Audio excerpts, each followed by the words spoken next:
Welcome back. I hope you've had a happy Tuesday. If you've been inside, that's a possibility. Cold, dreary, just nasty outside on this very last day of January. And yes, more to come. Another round.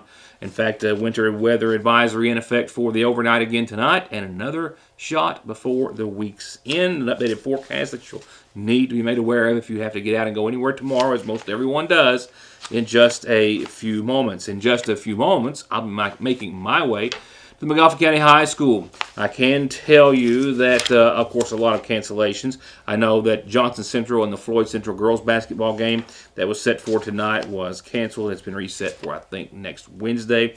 The boys, though, here of MAGOFFIN County hosting the Tigers of Paintsville in an all-important district matchup will take place. However, they are going to be doing varsity only, and they're tipping off. Well, they probably already have. It was set for 6 o'clock. So I'm going to put the show together here, finish that up, and then I'll head out the door and catch the latter part of the game and have highlights for you on tomorrow's program. And, of course, much more to talk about tonight.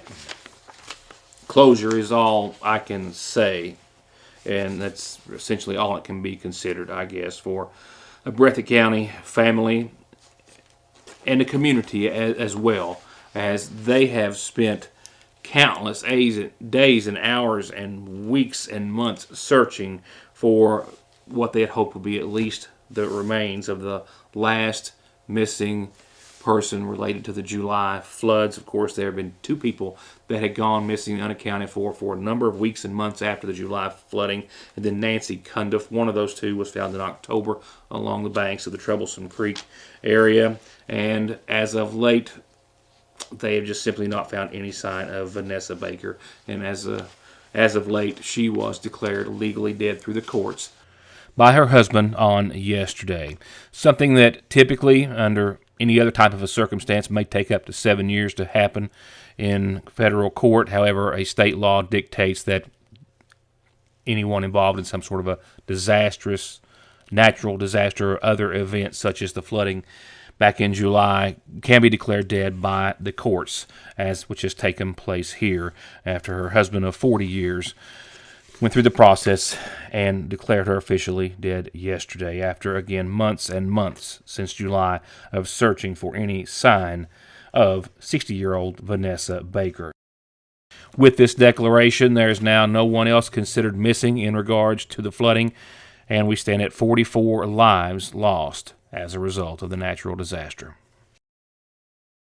Moving on, I'm glad we don't have to talk about COVID as much as we once did, but it will forever be a part of our lives. And some data today that's been discussed certainly rings true for how many of our young people we have lost as a result. Over 1 million lives attributed to being lost since the pandemic began. But as of today, there's been an analysis of some CDC and some other official data that says that COVID ranks among the leading cause of death for any cause of death among our children and teenagers.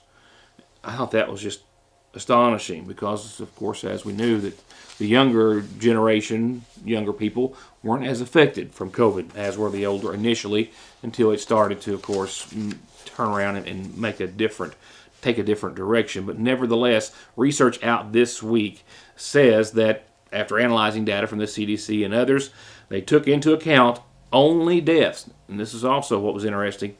They only counted deaths where it was the primary cause of death, not where it might have been attributed to a cause of death for a young person, but where COVID was considered a primary cause of death. So to take that into consideration, the rate of COVID deaths in the study, well, they are more than flu deaths and pneumonia deaths than we saw in 2019 in our children and adolescents.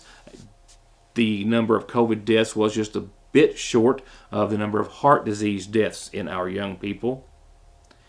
As for where it fell as far as all cases, 8 out of 10, all reasons for death. And if you remove things such as suicide, auto accidents, assault, things of a criminal nature, anything of that sort out of the equation, COVID actually ranks 5th for deaths in our young people. Real quickly, this map is nothing new. I showed you this Friday of last week. It was issued then, late last week. It shows MAGOFFIN, Johnson, and Floyd still in the green. What has changed, as we take a quick look at COVID numbers, the positivity rating, again, has fell just a bit. It was 10.27 a week ago. Today, just released, actually yesterday, that number is down to 10.05, getting us close to single digits where we haven't been in a long time. The number of cases is essentially the same. Last week, or week before, we had 3,553 new cases in Kentucky. That number 3,526 as of right now. The number of those in the ICU in Kentucky, well, that has gone up by 1. Hospitalized in numbers have come down by about 24, and the number of ventilators which are being used right now by patients with COVID has fallen 3 down to 24. I'll be right back with more local headlines right after a few messages, including one that Paddington, yes, that Paddington, is coming to town. You've read about him in the books. You've seen him at the movies. Everyone loves Paddington Bear. The charming, accident-prone, marmalade-loving bear is headed to the Mountain Arts Center on February 27th. This hilarious, fun-filled comedy is filled with mischief, mayhem, and a whole lot of mess. A hysterical show for the whole family to enjoy. Don't miss Paddington Gets in a Jam. Get your tickets today at macarts.com. This presentation is partially sponsored by the Kentucky Arts Council. Ladies and gentlemen, I give you all the ways you could ever need to tell your heart of hearts Happy Valentine's Day at the seasonal shop, with candies that are more than just sweet, and pins and necklaces, earrings, and bracelets to go with all of these lovely designs in pinks and reds. And absolutely something for him too, something super cool from Ridge and Holler, for example. There's a perfect brewmate for whatever beverage you're enjoying at work or play, and more, and only at the seasonal shop in downtown Sagersville. Happy Valentine's Day. The reassurance of getting your medications and over-the-counter needs at Sagersville's oldest and most trusted pharmacy, the convenience of curbside pickup and call-ahead service, and the fact that you can walk in, order to go, or sit down and get gourmet quality hot fudge brownies, nachos, shakes, coffees, hot dogs with homemade sauce, desserts, and more, makes it more than your hometown Good Neighbor Pharmacy. It's a destination in downtown Sagersville, Fraser's Prater Drugstore. It doesn't get any sweeter than that. I'm Bill Tinker. I've spent the past 19 years defending insurance companies in car crashes, truck crashes, and slip and falls. Are you involved in a case like that? Is the insurance company giving you the runaround about your medical bills, your benefits, or your lost wages? Contact me at McFarland Tinker Law Office. With our combined experience of over 58 years, we're here ready to work for you. Someone dies in the U.S. every 7 minutes from an overdose, and over half of the population gets or takes pills from a friend or a relative. And about 46 million and counting are exposed to narcotics in their drinking water. So don't toss them, flush them, or leave them lying around. Safely dispose of your unneeded meds anytime at Parkway Pharmacy, where you can always talk to a pharmacist when you need one. Well, let's see what's happening outside weather-wise in just a few minutes, and then see where I'm headed in just a few minutes. In just a minute right now, here's tonight's MAGOFFIN Farm Bureau calendar. Couple of reminders on the calendar tonight. This Saturday is the Community Closet event at the Community Center starting at 9. Contact Janet Nichols. They are still asking for anyone who would like to come, set up a table, and bring with them whatever they have as far as new or very gently used clothing, toys, other blessings that can be used by other folks in the community to come and join for a Community Closet event. This Saturday the 4th, call or contact, reach out to Janet Nichols via social media or otherwise, Mike Nichols' wife, of course, here in Sagersville, to find out how you can be a part. Water into Wine is having their first regular commodity day tomorrow, which is February the 1st already. The other one will be the 15th of this month, 9 to 11. Their senior commodity day will be Thursday. That's Thursday the 16th, with the waiting list to be served on these days at 10 o'clock, a reminder. And a reminder, movie night set for Saturday, March the 4th, not this Saturday, February the 4th, as someone may have gotten wrong, a few days ago. So I'll remind you about it when it gets a little closer again. But they'll be signing up individuals who want to be on Special Olympics at 6. The movie starts at 7 at the Community Center, and everything with Special Olympics is free. Contact Paul Gumby Montgomery or Keisha Swords if you want to find out more. And they also need adults, not just student athletes, but adults too, to help be a part of the program. If you want to have something a part of my community calendar, well, send it to me. Any way you can get it to me, I will tell everyone about it. Remember, birthdays, birth announcements, wedding announcements, anniversaries published in the Sagersville Independent, but send those to Heather at SagersvilleIndependent.com. Bring your own device to Appalachian Wireless and get up to $300 in bill credits. If you're looking to switch to the Big Blue Appalachian Wireless Network, there's no better time than right now. Up to $300 in bill credits are possible if you own your own device. Go into an Appalachian Wireless retail location or visit us on the web to learn more and to see the new phones and plans available at Appalachian Wireless. We are you. We are Appalachian Wireless. Restrictions apply. Full terms on AppalachianWireless.com/BYOD. At Golden Law Office, our attorneys previously represented the nation's largest insurance and trucking companies, handling cases involving serious personal injury and death. We know their strategies, how they will defend the case, and what factors drive large settlements. The attorneys at Golden Law Office can use this inside knowledge to ensure your case is handled effectively and aggressively.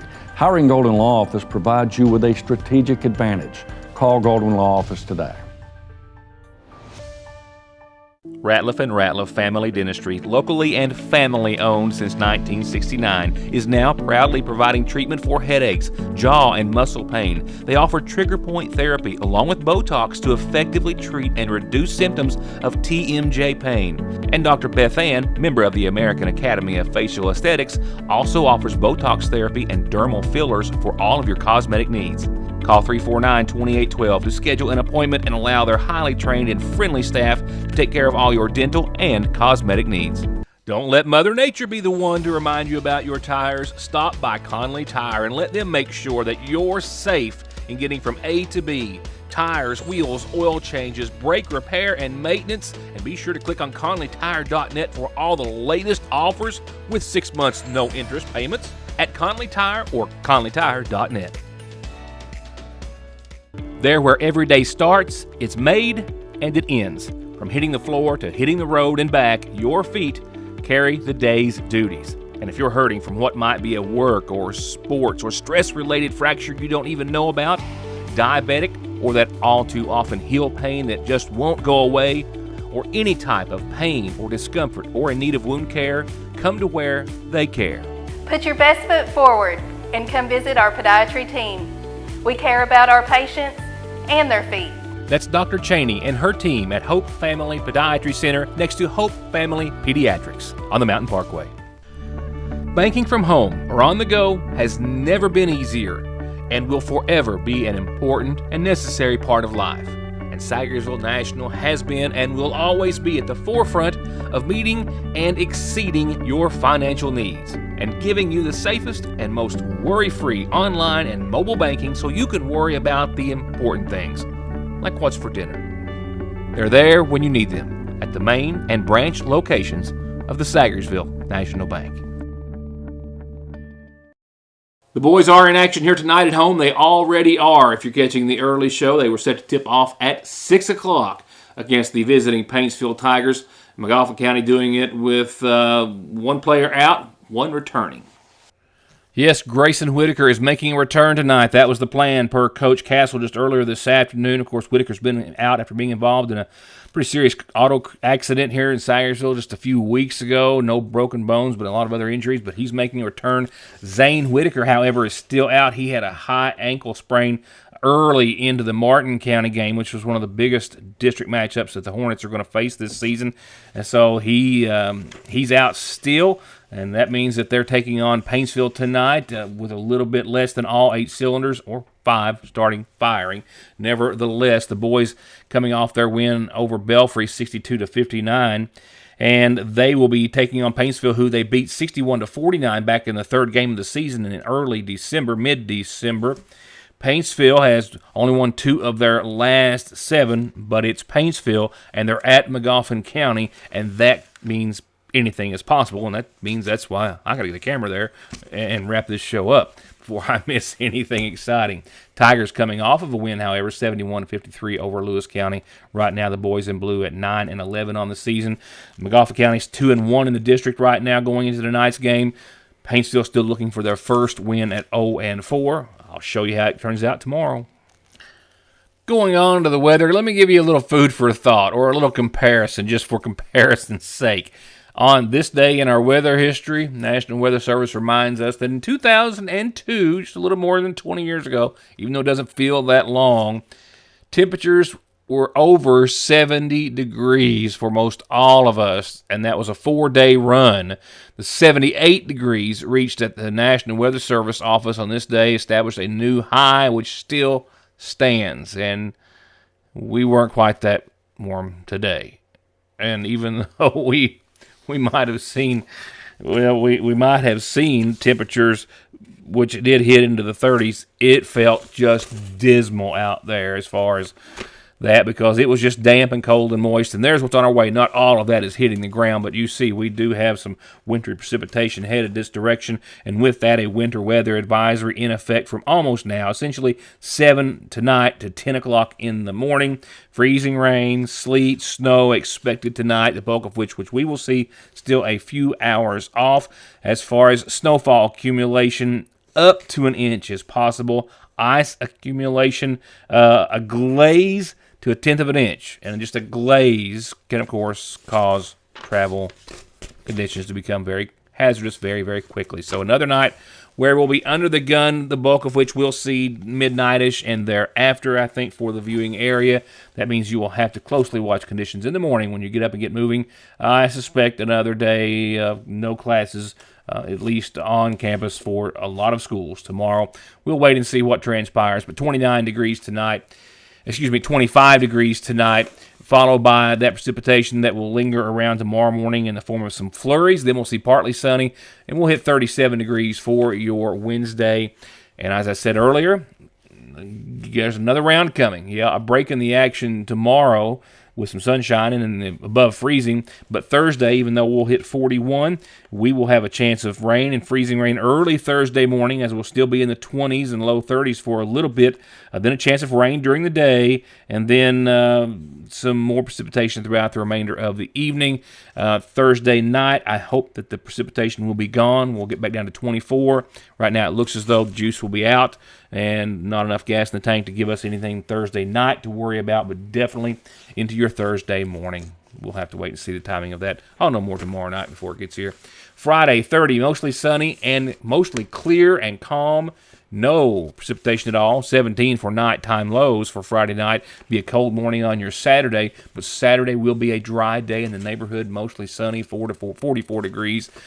Sunday, not so sunny, mostly cloudy, pretty much just across the board, but 51 and breezy, so it will feel nice. Might not look that nice out the window, but it will feel much better than that. We'll hold on to 51 next Monday with a little more sunshine returning.